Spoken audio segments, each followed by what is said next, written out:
Monday we talked about modern life and the rise of technology in the world, starting around, maybe Columbus around that time, moving forward. We talked about the steam engine and astrolabe and other changes. So what about this painting reflects some of the things we talked about on Monday? And you can think about it.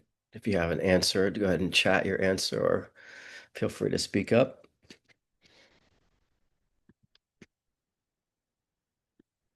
Someone says, so the blurry background. Interesting point about that. Anything specific about the blurry background that you think kind of relates? You think like using optics? Is that how what you mean, Matt, by the blurry background? Like perhaps they're using kind of camera techniques. Yeah, yeah. Interesting. Yeah, the blurriness does seem to imply optics, the use of optics. Very interesting point that you raised because we live in an age of the camera, the age of technology, and that does alter the way we see the world, because the eye doesn't see things in focus, or out of focus, right? Of course the camera does because we have focal points and we don't really see things that we're not looking at, right? So I mean, you could say things are out of focus that we're not looking at, but I think that's a great point. There's a use of optics literally in the making of this painting. Anything within the subject matter that suggests changes going on in the world, even the title. What is a cartographer? Someone says, yes, someone who makes maps. So, I think I remember when Google Earth came out about 2008, and that was a big deal because you could suddenly navigate all around the world in high resolution. And I think that's the most recent update on mapping the world. So, what kind of map, what did the world, did we have a pretty clear map of the world, do you think, in 1668? Probably a lot more clear after Columbus, but maybe not as well defined as today. But I'd say cartography, yeah, not probably a decent one. Yeah, I'd agree. Probably a pretty good one by then. And it's only, of course, gotten better. Now we're mapping the seafloor, and I see people on YouTube using Google Earth, and they'll go explore places that have geographical anomalies, and that's really fun. So what in this painting, apart from the title now, shows some of the changes going on in the world? What else have we not pointed out? What other technologies do we see reflected in this painting?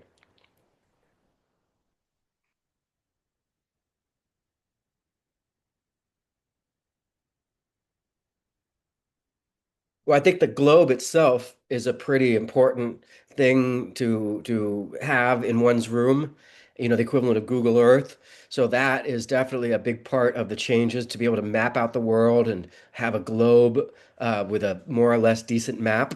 You might look at the fabrics in the foreground. I think those textiles are a sign of the world shrinking, people having access to uh, goods that they didn't have access to before, because now, of course, the world is, trading freely, or at least trading more freely, and in faraway places.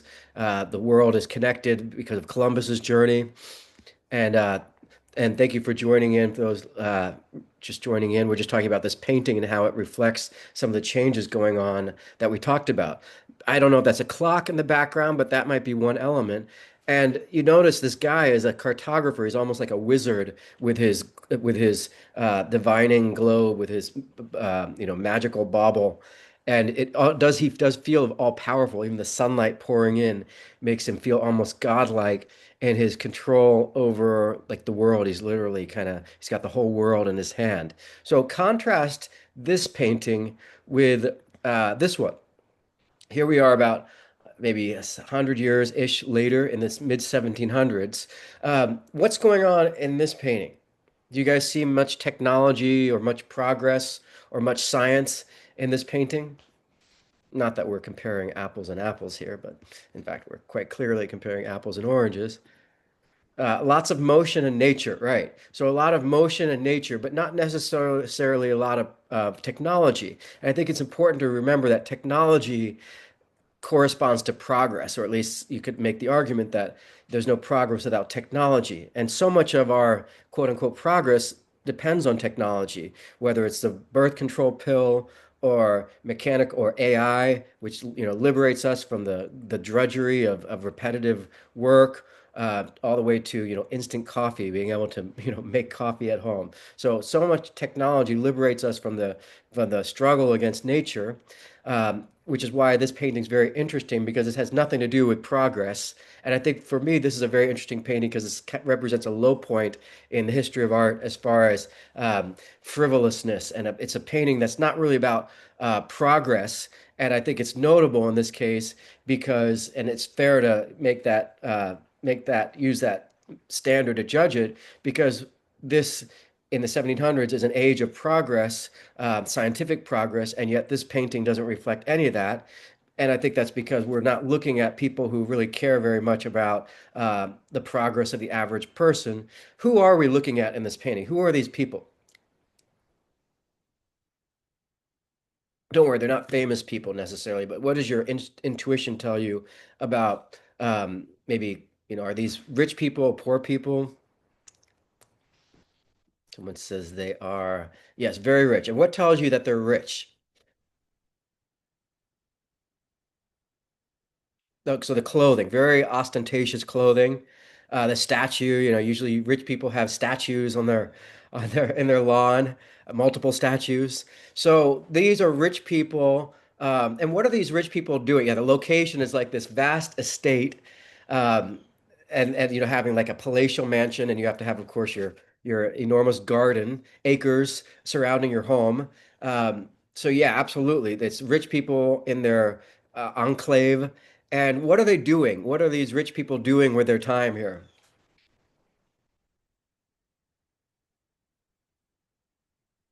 Are they making advancements? Are they, giving alms to the poor? Are they at leisure? So this is a painting about leisure. Someone said leisure time. Yeah.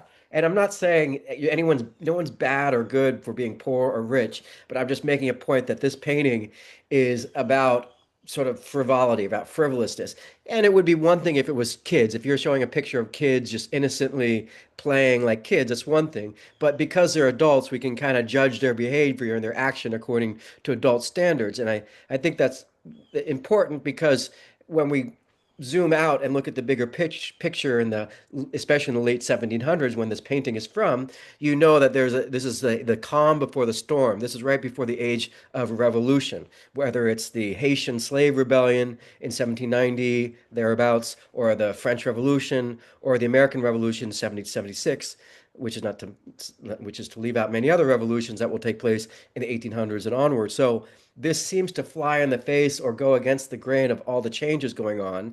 And it's kind of a painting about rich people enjoying leisure time, swinging on a swing, almost infantilizing the rich as if like they are completely, they don't do anything except sit around playing dress up and swinging, which is kind of what kids do, right? Kids sit around, play dress up and do things like swing in their playground.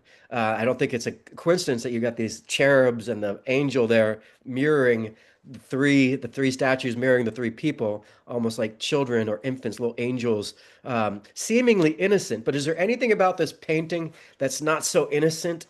You've looked at it for a moment. Anything about this picture feel like there's more going on than just innocent kind of adults acting like innocent children, behaving with all the carefree feelings you expect from children? What about this feels less perhaps innocent than meets the eyes? Let me help you out. Well, who's doing the swinging? Well, the guy on the far right is pushing her. He's got a little rope, and he looks a little older. Correct me if I'm wrong, but he looks a little older. What's the guy on the far left doing?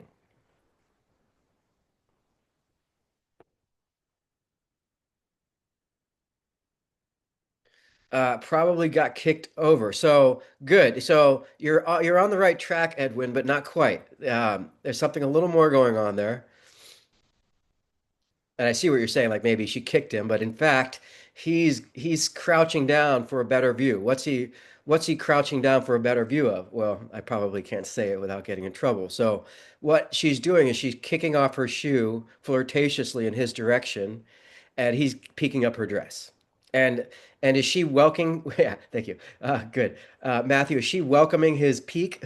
Is he his creepy peek? Is she will she be upset? I don't know. I get a feeling from the way she's kicking her shoe at him and the way she's looking down at him that she's welcoming his peering eyes.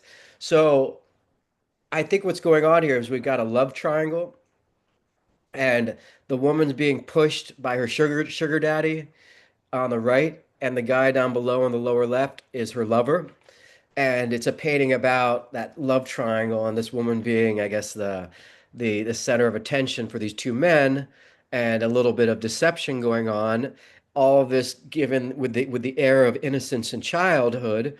Um, and I think that goes to the heart of the kind of reasons why people revolted against the rich and the aristocracy in whether it's the American Revolution or the French Revolution, especially the French Revolution, because this is in France. And so when you think about, well, what are the conditions that led to the French Revolution? Well, this is exactly the kind of thing that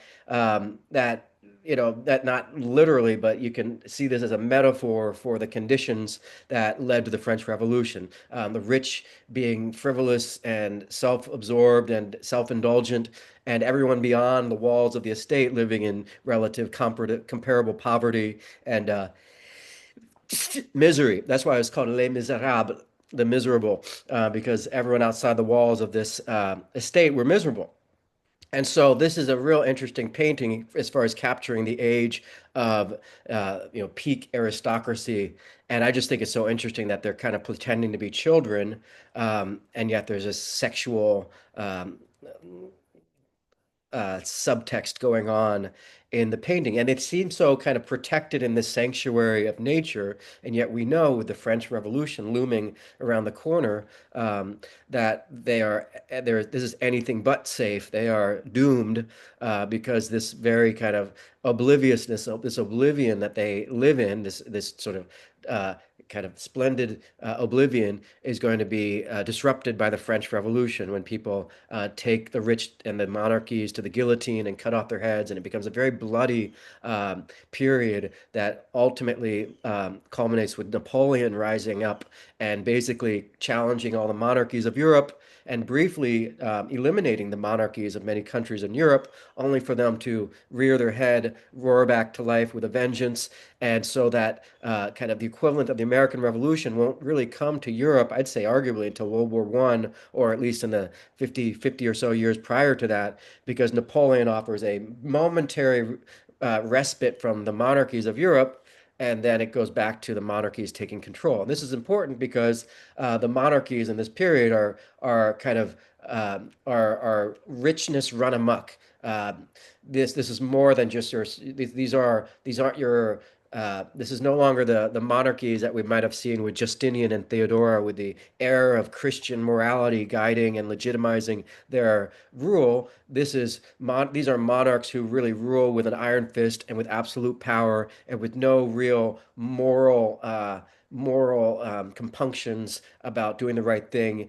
And that's partly because they rejected the church. And really, this is the age of absolute monarchies. And so that's why it's interesting to look at some of the paintings from the ground level, like someone like we saw the other day with Velasquez painting this portrait of someone whose face is sweating because they've reached this level of perhaps nobility that they're trying to show off, wear this uncomfortable clothing, and the sweat being a symbol of them achieving some kind of status, and this obsession with status in terms of clothing. And you might compare that with a painting that we saw from the New World, more or less from this period.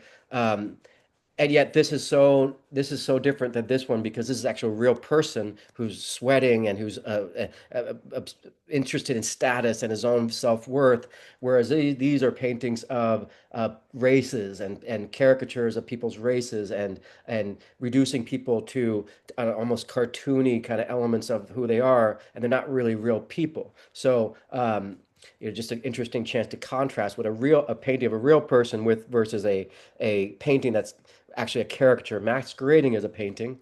Of course, this is a Costa painting that we saw earlier this semester, or something like this. The details that we see in this period go from naturalism to this hyper-naturalism, which could be the result of optics. I can't say for sure. It becomes a little bit of a rabbit hole if you assume that optics is heavily involved in all the paintings because it might or might not be, but it doesn't necessarily shift the way we see the paintings, except I think in the sense that you see this hyper level of detail, and especially in terms of the highlights and the sort of glossiness of certain things that you see here, like the bishop or the pope's glossy robe. There's a word for that. I can't remember. Someone told me the word for that. I can't remember though. But you saw that with the glossy face here, the sweat on the face of the main subject, or even the girl with the pearl earring. Which when you think about the glossiness, where do you see highlights in this painting? Like extreme level of detail and observation. Where in this painting do you guys notice such levels of the earring? So literally the girl with the pearl earring. Notice the pearl has a kind of uh, glare or a reflectivity that's so distinctly pearl-like. Where else apart from the pearl do you see a hyper attuned level of observation down to the kind of superficial details? Where else? Just the earring? What about her lips? I think the lips you see lip gloss. That's definitely something you don't see in the Mona Lisa, but here you got lip gloss on her lips and also her eyeballs. You can see the water in her eyes. Yeah, her eyes are pretty detailed down to the glare of the water. So even and add to that, I would even say her clothing. It's, if you've seen clothing that has color, but also it shifts depending on the angle. I think that's what's going on here for sure with her tunic or her cloak or whatever she's wearing on her torso. It seems the artist is trying to capture the different colors it feels like that the fabric has depending on the angle, the way the light hits it. So these kinds of details are just, I think, perhaps the result of optics, but also artists just trying to bring the subject more to life with these this extreme levels of details that just make it all the more glowy and alive. And now a very famous painting that you guys have probably seen before is this one. And I think this is another great example that goes to this question of the age that we're talking about, where the royalty are somewhat out of touch with the average person. And this out of touchedness will lead to in part lead to the French Revolution. Here we're in Spain. So who is the main focal point of this painting? Or perhaps let me put it this way. Who is he painting on the canvas? You notice the artist is there. This is Velasquez, one of my favorite artists. And someone says, okay, so one person said he's painting the children, and I assume you kind of mean the girl in the front, wearing the white dress and the blonde hair. No, but good guess. What now? The painting itself, this painting that we're looking at, is you could definitely say is no question. It's a painting. The first thing you see is the girl, but I'm referring to the painting that he's actually painting in the picture. Yeah, so if we see the back of the canvas, wouldn't the subject? Okay, interesting. So it could be because it looks like he's looking at us. So, well, then who are we?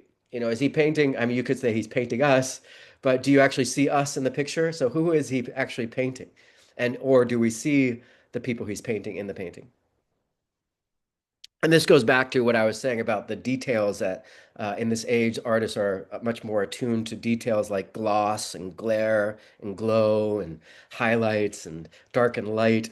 So you notice the artist is kind of leaning back from the canvas, very big canvas, and glaring or looking at us. We are presumably the subjects he's painting, but then who are we? Is our perspective. So good. That's a nice interpretation, Matt, that he's kind of looking off outside of that, almost breaking the fourth wall, and maybe he's kind of looking to the viewer as this kind of, I don't know if that, I don't think that's, I'm that's a great interpretation, but I'm referring more to the mirror. I think Edwin pointed out the mirror in the back. So yes, that is. How do you know that that's a mirror in the back, Edwin? Anything about it that indicates it's a mirror and not a window?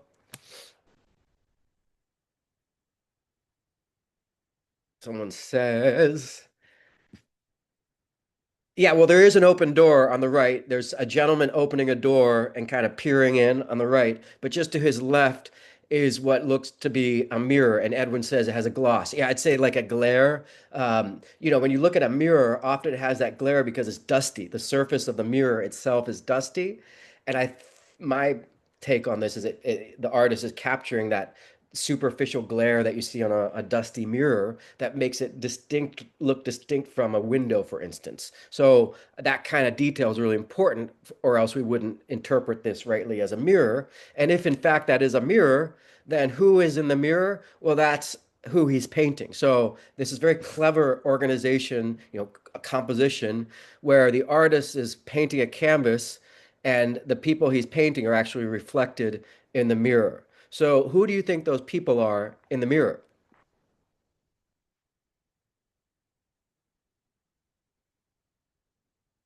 That might be a little harder to interpret. Well, that's the king and queen of Spain. So, the artist is painting a painting about kind of the fawning over the grandchildren, the daughter, or in this case, the granddaughter, whoever she is, of the Spanish monarchy. But he's also painting a painting about the royalty who are seen in the reflection. So he's very clever. This is why he reached a level of nobility, maybe because of this painting, and precisely before this painting, because he's really understands how to please everybody, or how to because not only is including he's endearing himself to the monarchy by painting their daughter. Obviously, she's their darling daughter or grandchild. He's endearing himself to them because they're actually still in the painting.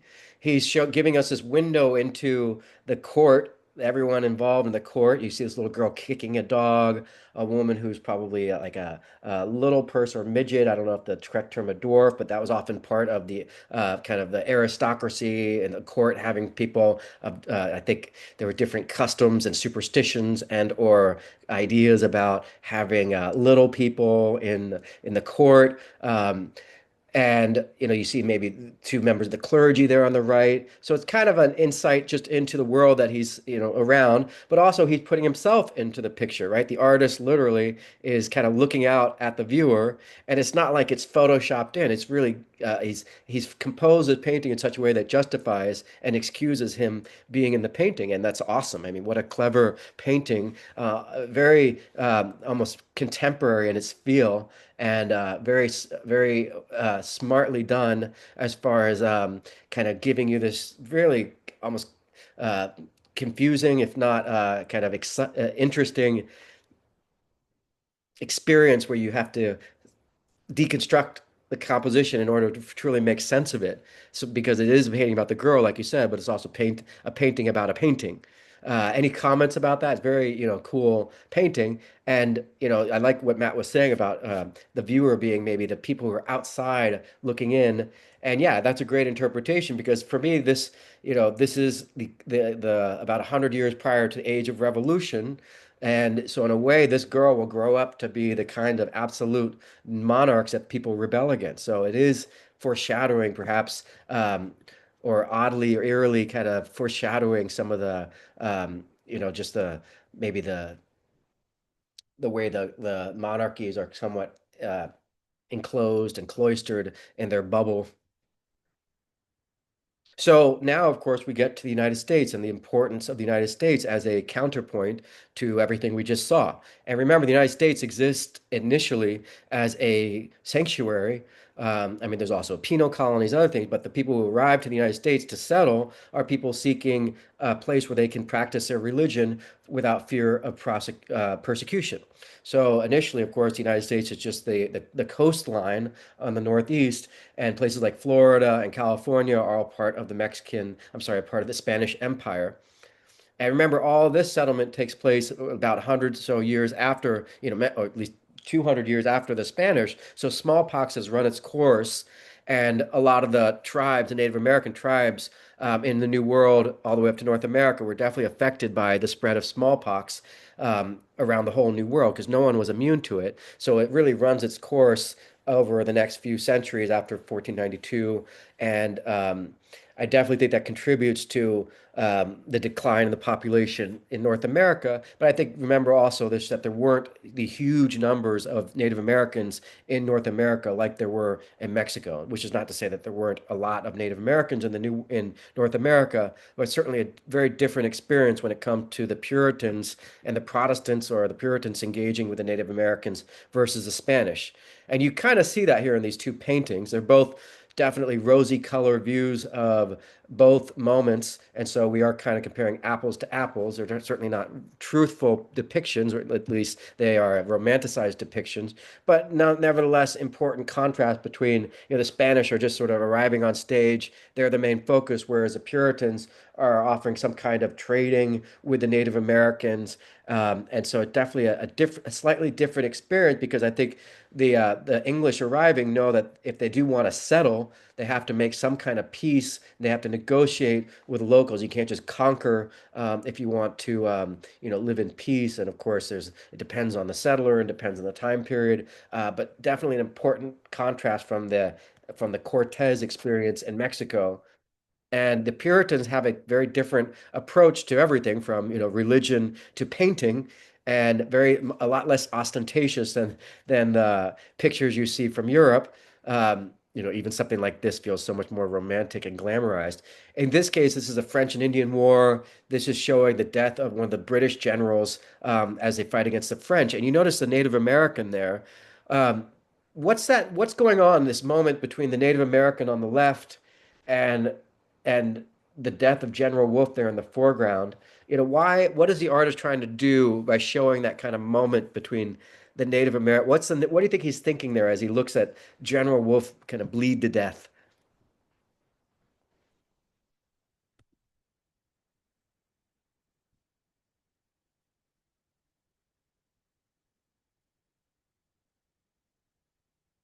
So my interpretation is it's for starter, you notice this painting is almost like the Lamentation of Christ, very similar arrangement of figures, and this is a great example of how Christian art still pervades a lot of art because of just the tradition of Christianity nourishing so much artistic innovation. And it's hard to really get rid of that Christian influence on art. And I think you see that here, the idea of sacrificing for your country and dying a noble death. And I think that's exactly the heart of why there's this connection between the Native American kind of looking on at General Wolfe, who you couldn't see more contrast, right? It's almost like the Native American is virtually naked. General Wolfe is dressed up almost like an aristocrat, but he's not this oblivious, clueless aristocrat. He's a general who's dying on the field of battle. So I think this moment between the chieftain, the Native American, and General Wolfe is very interesting because I think it's a transcendent moment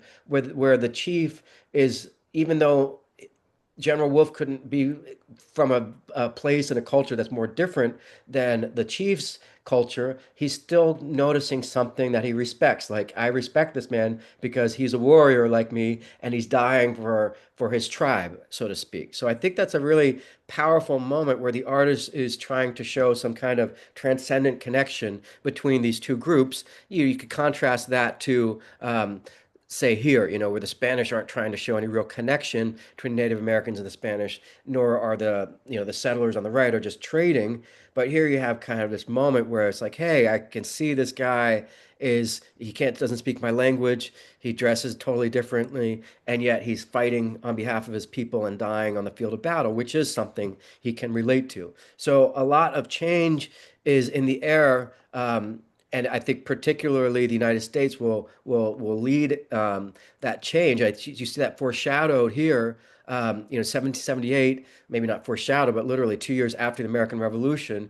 Here you've got this boat full of people struggling to save this figure who's almost like this mythological angel who's drowning in shark-infested waters. And it feels like a kind of a vision of the American Revolution with people struggling to try to against against what danger, and the boat represents the nation and people struggling together to for their own autonomy, perhaps. So very mythological painting, very symbolic, perhaps. And then, of course, George Washington is a very important figure as far as how you show a political leader in contrast to the obliviousness of the uber absolute monarchs of Europe from this time period. So, what contrast do you, how would you contrast the two here?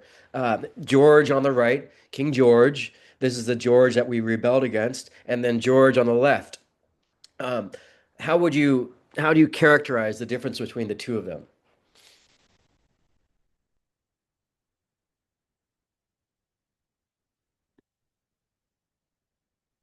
Someone says, yeah, so that's why, yeah, the clothing is so important for this era. Whether it's, people on the swings or even the Puritans, dressing like, very piously. Clothing really is the outward sign of your status and or your morality, perhaps, or your yeah, just those two things. And I think George Washington's dress is very puritanical, very pious, very modest, versus King George, who looks like he's wearing, an entire uh, rug and carpet, and looks like he takes, 10 hours to get dressed every day. And so the one thing they have in common is that aristocratic wig, which I think is becomes a symbol of authority and legitimacy. But everything else, it could not be more contrasting, right? George Washington's welcoming you into his home, and King George is just sort of posing. And there's no religious, you might notice there's no religion in either painting, although you could argue that there's a little rainbow with George Washington on the left. That is definitely a Christian symbol, as we've seen in The Last Judgment. But neither of them seem to be dependent on religion. I think that makes sense. We know the United States is a country based on separation of church and state. Um, but even so, without the religion, there's still a remarkable contrast between the two. George Washington wants you to enter and be part of this moment.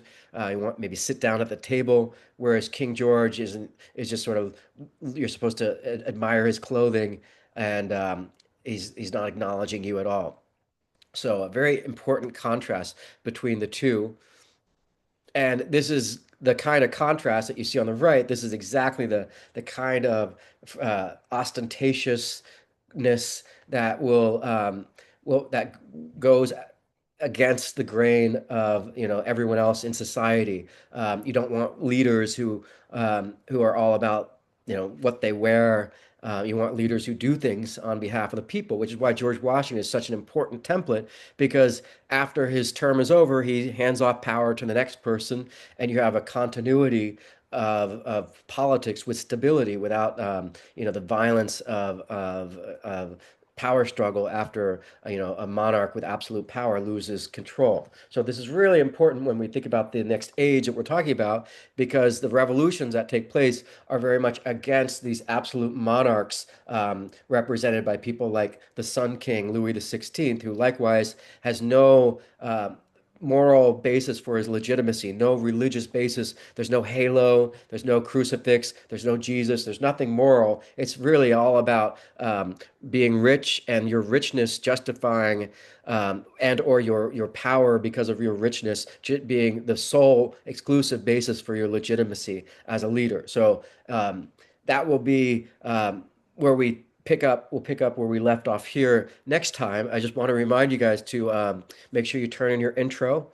I'll grade that, and then I'll have you guys write the rest of your paper. But I also want you guys to pick a portrait of a person that you want to learn how to draw with accuracy. And I'm going to teach you guys some tricks next week for painting faces or drawing faces with accuracy. So pick a portrait, either a self-portrait or a picture of your mom or someone you care about or a celebrity or whoever, just as something to use for next week when I teach you guys how to some techniques for learning how to draw with accuracy so you can impress people with how accurate your drawings of a face are. And faces are notoriously difficult because any wrong moves and stops resembling the person you're drawing. So I'll show you some tricks to help you learn how to draw with accuracy and likeness. So pick a picture of someone before next week and make sure you bring it to class with you and your